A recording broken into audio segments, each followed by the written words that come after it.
This is the story of Lou, a highly successful lawyer who only cares about winning cases and making money. Feelings, justice, right or wrong, none of it matters to him. All he wants is victory. One day, while driving, Lou's car gets hit in a terrible accident. When he opens his eyes, everything has changed. He's no longer in the real world. His soul has entered another place. And that's where he discovers the shocking truth: he's dead. It was an accident, and somehow, his time had come. But strangely, it doesn't end there. Because of a mistake in the spirit world system, Lou can't stay there. Instead, he's told he'll be sent back to Earth, into someone else's body. Hearing this leaves him completely stunned. And just like that, the story jumps back in time to before the accident ever happened. Right now, Lou is still living his normal life as a lawyer. A young schoolgirl sits in front of him with her mother, looking scared and helpless. They want to file a case against a boy, but Lou is the boy's lawyer, and he has no interest in the truth. He coldly tells them,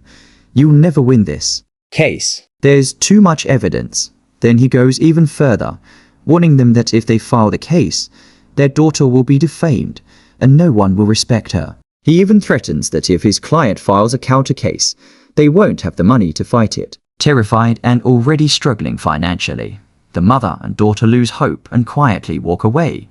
Lou knows the boy is guilty, but he still chooses to defend him, because he has no mercy, no empathy, only greed. Later, his colleague tells him he was wrong and shouldn't have supported the boy, but Lou doesn't respond. He simply walks away. Before leaving for Germany, he visits his mother's grave and softly says, "I'm going to Germany to study. I love you. I miss you. Please stay with me." From this moment, it's clear he has no real bond with his father, who never accepted him or gave him time on his way back.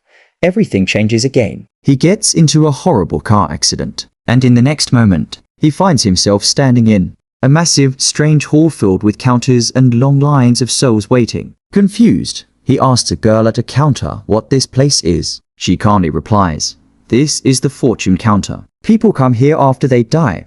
Lou can't believe it, but it's true. This isn't his body anymore, it's his soul.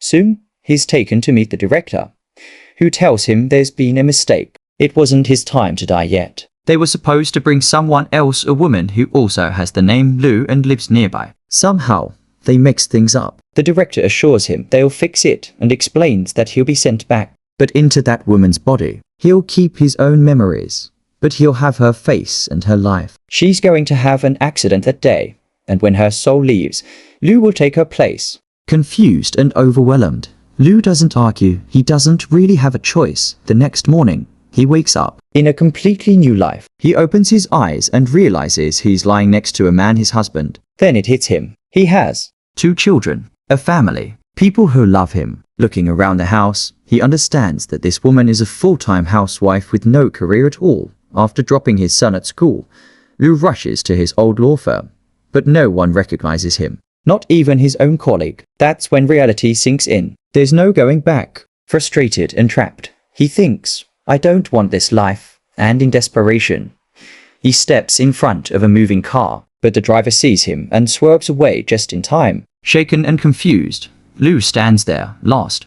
Later, in the washroom, the director suddenly appears again and calmly tells him, "You have to live this life. Try to enjoy it, or it won't go well for you." Lou angrily fires back, saying he's been put into the body of a woman who doesn't even work, while his whole life was about work. But the director responds, "Do you think managing a home isn't work? It's one of the hardest jobs in the world. Taking care of a family, 7 days a week." Hearing this, Lou reluctantly accepts his situation. He starts adjusting slowly. He goes grocery shopping and fills the cart with things he thinks are important. But when he sees the bill and checks the bank balance, reality hits hard. The money is low. This family isn't rich at all. Now, he has to be careful with every dollar. Just then, his phone rings. His son is waiting at the bus stop. Lou rushes to pick him up. When he arrives, the boy looks at him strangely, sensing something is off. Lou immediately understands and decides to tell him the truth about the spirit world, the mistake, and the body swap. But he lies about one thing. He says his real mother will return in 7 days, because he doesn't want to break the child's heart. The boy listens quietly and then agrees not to tell anyone. After that, he starts helping Lou, explaining what everyone in the house likes and dislikes. Slowly, a sweet bond forms between them. That night, Lou cooks dinner and truly tries his best. But when the family sits down to eat, his husband and eldest daughter refuse. Frustrated, Lou snaps, "Just eat and stop complaining." Everyone falls silent, and they finish dinner without saying a word. Later that night, in the bedroom, his husband mentions an upcoming party, and for the first time, Lou shows a bit of excitement, saying he wants to buy a new dress for it. "I want to." Hearing this, her husband is surprised, because his wife never spends money on herself. Still, he nods and says, "Okay, go ahead and buy a dress." Later, when they're alone, he tries to get a little closer to her, but Lou feels uncomfortable. She quickly makes an excuse, saying, "I'm not feeling well. You might catch it," and just like that, she avoids him and ends up sleeping on the couch in the living room. The next morning, she goes grocery shopping again with her son. This time, she's more careful, checking what everyone in the family likes before buying anything. That night, when her husband comes home, he notices something shocking. Not only did Lou buy a dress for herself, she also bought things for him, and expensive ones. The price tags leave him stunned. He can't understand what's happening. The woman who used to save every single penny is now spending money without thinking. Calmly, he says, "We're saving this money for our children's future." But Lou responds, "What's the point of earning money if we never enjoy it?" Hearing this, her husband feels hurt. Quietly, he leaves the house and goes back to work, deciding to do overtime just to earn back what was spent. Watching him leave, Lou feels guilty. Conflicted. So she goes to a bar and orders a drink. As she sits there alone, a woman approaches her. This woman knew the original owner of this body and assumes Lou is the same person. She sits beside her and says warmly, "I think your family is amazing. You and your husband handle everything together. You're all so wonderful." So beautiful. Those words hit Lou deeply for the first time. It doesn't feel like winning a case, but something even better. She feels proud to be part of a loving family. And when she leaves the bar, she carries a new feeling with her, a sense of belonging. On her way home, she sees her daughter with a boy. They're about to kiss, but Lou steps in immediately. Her daughter freezes in fear, expecting anger, but Lou doesn't yell. Instead, she speaks gently. "There's nothing wrong with having a boyfriend, but at your age, this isn't the right time. Your studies should come first. And why didn't you tell me about him?" The daughter is shocked. She was expecting punishment, but instead, she receives understanding. Love, tears fill her eyes, and she says, "From now on, I'll tell you everything, day by day." Lou's heart begins to soften. She starts changing. She grows closer to her children. That night, the director of the spirit world appears again, with a smile. "So, how do you feel now?" he asks. "Do you still hate your life?" Lou takes a deep breath and finally speaks honestly. "This life isn't as bad as I thought. Managing a home isn't useless. It's important. And honestly, it's not easy at all." Hearing this, the director simply disappears. Later, Lou sits quietly, watching an old wedding video on TV. She sees her husband smiling, laughing, looking at his wife with love. She watches their promises, the way they once cared for each other, and something changes inside her. For the first time in her life, she wants love, a real marriage, not just a relationship in name. As the video plays, she slowly falls asleep on the couch. Later that night, her husband comes home gently. He picks her up and lays her on the bed. The next morning, Lou wakes up and sees a beautiful new dress beside her. Her husband bought it for her. She puts it on, stands in front of the mirror, and smiles, not because she looks beautiful, but because someone cares about her. That evening, she goes to a party with her husband, and there, she learns something she never knew before. Her husband is an honest man, a truly honest man. If he wanted, he could have earned a lot more money through illegal ways, but he refused every single time. Because of that, he never got promotions. His boss even tried to involve him in corruption, but he always said no.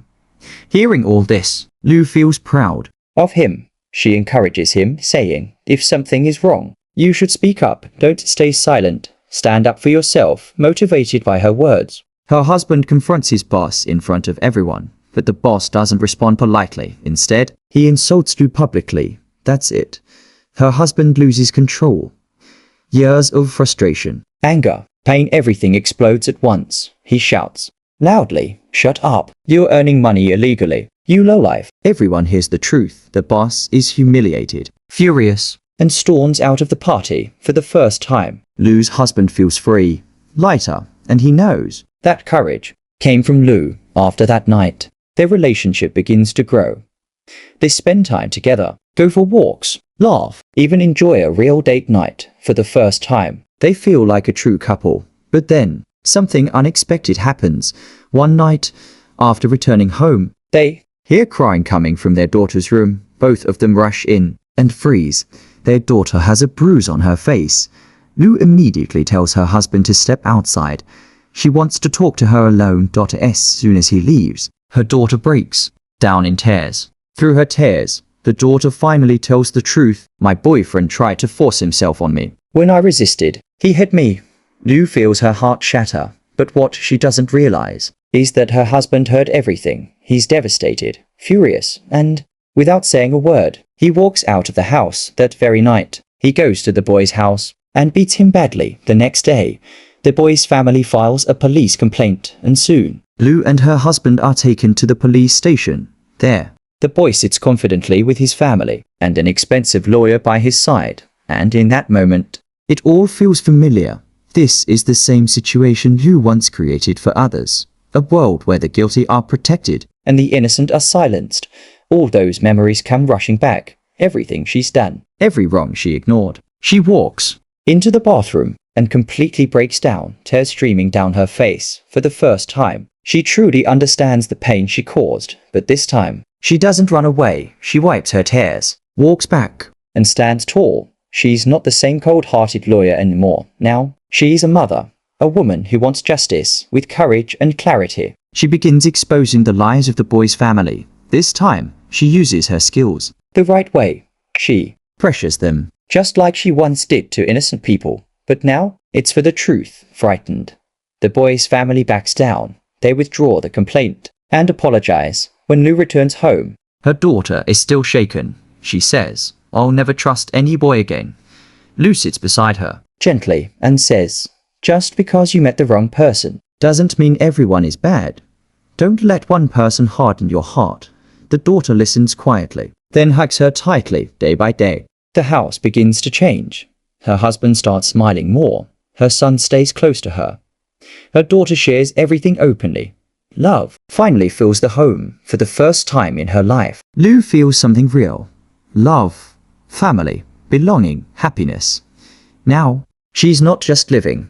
She's truly alive. But the peace doesn't last long. The next morning, while dropping her son at school, something terrifying happens. Her son suddenly starts blinking rapidly, squinting, panicking. I can't see." And just like that, he loses his vision completely. Lou is terrified. She rushes him to the hospital immediately. The doctor examines him carefully, then delivers the news. His cornea is damaged. If we don't operate now, he could go blind forever. Lou freezes. Fear, pain, helplessness all hit at once. But somehow, she gathers herself. Do the operation, she says. Hours pass, each second feeling like forever. Finally, the doctor comes out. The surgery was successful. His eyesight is saved. Lou lets out a deep breath, tears filling her eyes. Not tears of pain, but relief. The next day, while visiting her son in the hospital, something unexpected happens again. The director appears. His face is calm, but serious. He says softly, "Your 7 days are over. It's time." Lou's face turns pale. She looks toward the hospital, toward her family. "Please," she whispers. "Let me see them one last time." The director nods. First, she goes to her daughter. Her daughter hugs her tightly, and in that moment, Lou feels her heart break because she knows this moment will never come back. Then she goes to her son. He smiles and says, "I can see you, Mo." Those words hurt even more because she knows she has to leave him. Finally, she meets her husband. They stand in silence. No words, but everything is understood. Love, pain, gratitude, all in one glance. With a heavy heart, Lou walks away. Outside, the director is waiting in the car. She gets in, and they drive away. They head toward the place where it all began, the site of the accident. On the way, the director speaks again. "I knew your father," he says gently. "He regretted leaving you and your mother. He wanted to apologize, but his time ended before he could. Lu listens silently, tears filling her eyes. The director continues.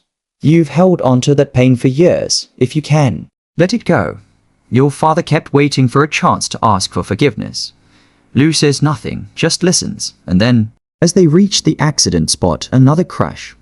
Glass shatters, metal twists, everything goes dark when Lu opens her eyes. She's in a hospital bed, alive, but something feels off. She remembers everything.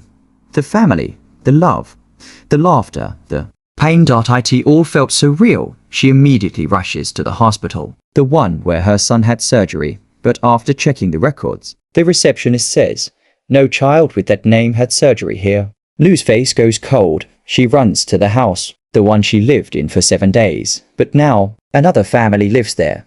Different faces, different voices. And no trace of her life. Desperate, she asks the neighbors, hoping someone will recognize her, mention her children, her family, but every single person says the same thing. We don't know who you are.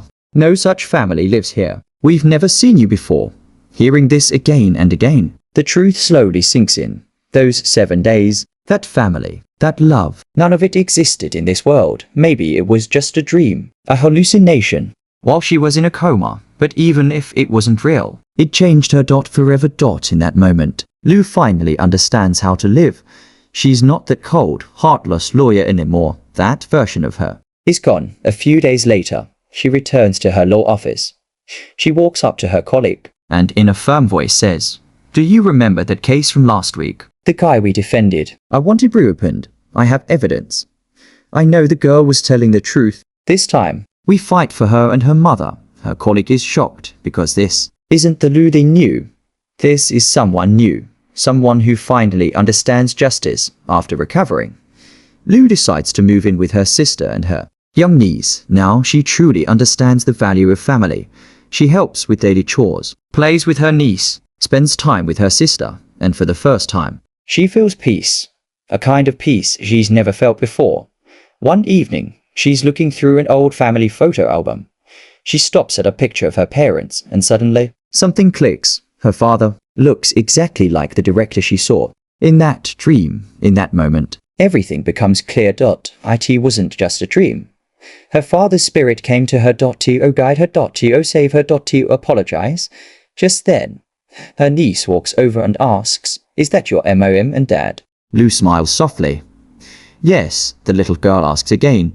Where is he now? Lu pauses, then replies gently, I know where he is. He's with me. And he's happy for the first time in her life. She has no complaints before leaving for Germany to continue her studies. She visits her mother's grave. She kneels down, carefully cleans the stone, and smiles softly. I met Dad. She whispers, you never told me he was so handsome. Don't worry about me.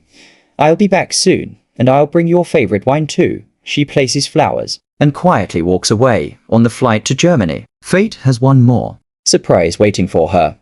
A man comes and sits next to her, and the moment she sees him, she recognizes him. He's the same man who was her husband in that other life, but here, he's just a stranger.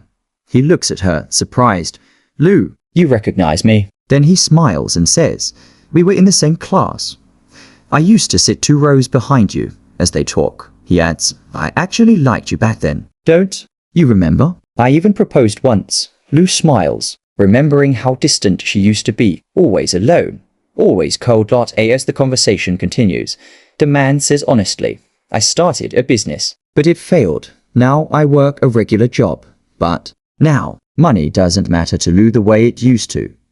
She looks at him carefully and realizes something. He's kind, honest, exactly the kind of person she once had. In that other life, she smiles softly and asks, so, how are your kids? He laughs. Kids? I'm not even married yet. Lu laughs too, and in that moment, everything makes sense. Those children she loved, protected, cared for, they weren't just a dream. They were her future, their future, with a gentle smile. She asks, can I have your number? And in that moment, she chooses love over fear. If you enjoyed this story, don't forget to like and subscribe.